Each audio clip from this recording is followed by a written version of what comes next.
If you've ever been backing out of a parking lot, turning around to see if there's a car coming at you, and felt a sharp stabbing pain in your neck, and now you're wondering, why does my neck hurt when I turn my head?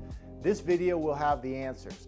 My name's Dr. Matt Pennetti. I'm a neurostructural chiropractor here in Centennial, Colorado, and today I'm going to talk about the biggest reasons why that pain in your neck keeps happening as you turn your head. So when we talk about neck pain, there's typically a couple factors that could contribute, and there might just be one of them at one moment, or there might be a variety of all of them to some degree contributing to your pain. One of them might be technology, the amount of time you're spending in front of a screen. Another one could be from a previous accident, injury, or trauma. And the third one could be a structural imbalance that may be contributing to some of the pain and discomfort you're having, as well as some muscle spasming. When it comes to technology, there's a couple ways people would get in trouble. If you work from a desk, for example, whether it's at your home or in an office, if you're working from a computer screen, it's really hard to sit in a seated position staring at a screen for more than 20 or 30 minutes and keep a healthy posture, because your head weighs about 12 pounds. And every time you sit, over time, because of gravity, your head starts to press forward or push forward. And as it does, it gets heavier and heavier, which causes the muscles on your neck and shoulders to work harder and harder to support you. The only way to truly fix that is to stand up, break the position, and move around a little bit, versus just sitting at your desk and trying to hammer out the work over and over and over again. The second way people get in trouble is by looking at their phones, typically in their laps. That's where a lot of people will go because it's easier. You don't have to deal with the force of gravity as much if you just let your head fall. But the problem with that is you're letting your head fall. And so it puts a lot of pressure again on those neck muscles and shoulder muscles, not to mention the force and the abnormality it creates in your spine. We'll talk about that here in a second.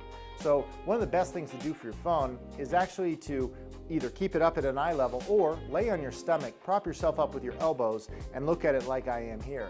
That's some of the best ways to alter the mechanics that you would get from just holding it in your lap. Again, this doesn't necessarily hurt you in a short period of time, but for longer periods of time, this becomes a problem. Another reason you might be experiencing pain in your neck when you turn your head is through something like a car accident or a previous trauma or injury. If you've had a concussion, for example, you can't have a concussion without also having a neck injury. They go hand in hand. Whiplash injury is going to jolt the muscles around the neck, the tissues, the ligaments, the tendons. It also potentially affects your spine and the discs inside. How fast does that need to be, that incident, or that car accident? Really just about 8 miles an hour. That's the research coming out of Yale University, supports that. So it doesn't need to be very fast for us to have a really jarring impact that could jostle things internally in our body. Another reason we would have that is due to repetitious movements and injuries. Maybe it's playing a sport like baseball or volleyball or tennis where you're primarily using one side of your body and the upper appendages like your arm. It could also be due to working down at, maybe you're hammering something or you're painting a wall or doing something like that. The repetitious movement over and over and over again typically leads to imbalance, and that imbalance oftentimes contributes to pain and discomfort. And then the last reason you might be getting neck pain when you turn your head is actually due to the structure of your spine, specifically in your neck. And when we look at a healthy neck, it has a couple factors. One of the biggest is there is a nice cervical curve in it. The curve is supposed to be lordotic, which means it bows forward.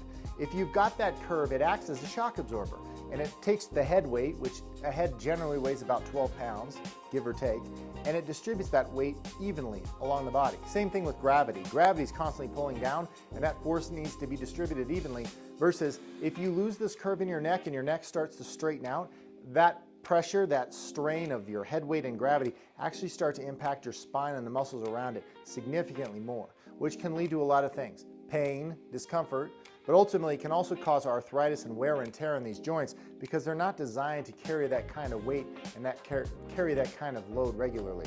So the loss of cervical curve is really important. The next thing is, does each cervical vertebrae move the way it's designed? Cervical vertebrae are supposed to flex and extend. They can also rotate left and right, and they also have some lateral bend, so they can bend the head to the left and the right. If any of these vertebrae are not doing that specifically or not doing it as well as they're supposed to, unfortunately what ends up happening is arthritis and degeneration will move in that joint.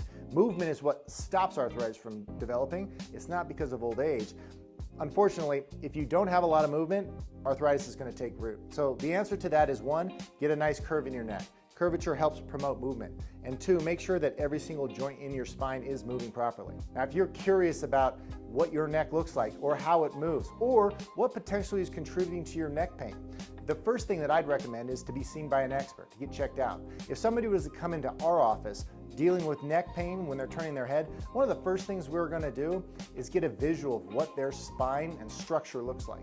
We're also going to analyze through computerized testing how healthy their muscle is along your spine. So how balanced is it? How much tension is pulling on the spine itself? And then lastly, we want to see posturally. How healthy are you? How upright and balanced and neutral are you? Because if you're rounded forward or the head is out in front of the body, as I explained earlier in the video, there's going to be significant pressure, which is going to create all kinds of problems, specifically spasming, like in the trapezius muscle, potentially your levator scapula or your scalenes. They all potentially contribute to neck pain. Those muscles do, but they're usually not the main issue. They're usually spasming or getting irritated from something deeper, which is what I outlined earlier in the video. So if you've got questions or you want to come in and have your spine analyzed and checked out, go below the video, click on the link, and you can schedule your complimentary case review at Prime Chiropractic. Thank you for watching.